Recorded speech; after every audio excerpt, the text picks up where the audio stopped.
रउरा सभी के स्वागत बा आपका भाई के चैनल ज्योति प्रकाश में। आशा करतानी कि रउरा सब ठीक बानी और ऊपर वाला से हम प्रार्थना करब कि रउरा सब ठीके रही, खुशे रही।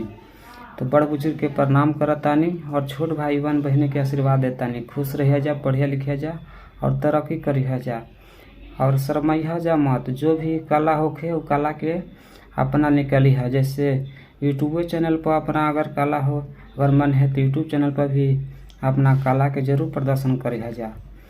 तो बता दी कि खेसारी लाल जैसे गरीब घर से आके आज बिहार का, इंडिया का, पूरे विश्व में छा गइलन और बिहार के नाम रोशन करलन, अपने माँ पिता के नाम रोशन करलन। वैसे ही करी जा और खूब तरक्की करी जा।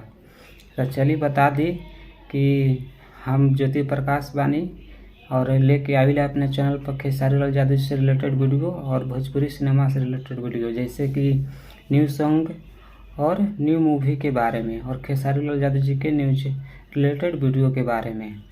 तो अभी तक अगर चैनल पर नया बने जा तो चैनल के सब्सक्राइब जरूर कर लें जा और वीडियो को पूरा लास्ट तक देखी जा।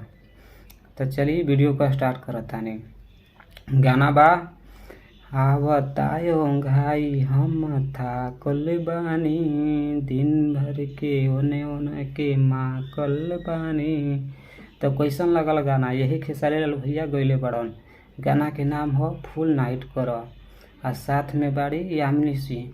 यामिनी सिंह के बारे में अगर ना जाने थी वजह तो बता दी कि आज से 2-3 महीना पहले की ही बात बा कि खेसारी लाल यादव जी यामिनी सिंह के वायरल कर दिलन और यामिनी सिंह आज खुद देखा एक हीरोइन हो गई। नहीं तो खेसारी लाल यादव जी में एक खूबी बा कि हर एक गरीब के पर ध्यान देवेलन और जो भी उनसे मदद मांगेला उनको मदद जरूर करेलन। तो वीडियो कैसन लगल? वीडियो अच्छा लगल तो लाइक करब और बता दी कि अगर अभी तक ये गाना के ना सुन ले हम या ना देख ले हम तो यूट्यूब पर कैप्टन हिट पर जाकर देख सकेला और सुन सकेले जा। अगर सुन ले बानी जा तो बताई जा कमेंट में कि कैसन लागल। तो वीडियो अच्छा लगल हो तो लाइक ज़रूर करीम जा और चैनल के सब्सक्राइब कर ले जा। फिर मिलम अगला वीडियो में। जब तक जय हिंद, जय भारत।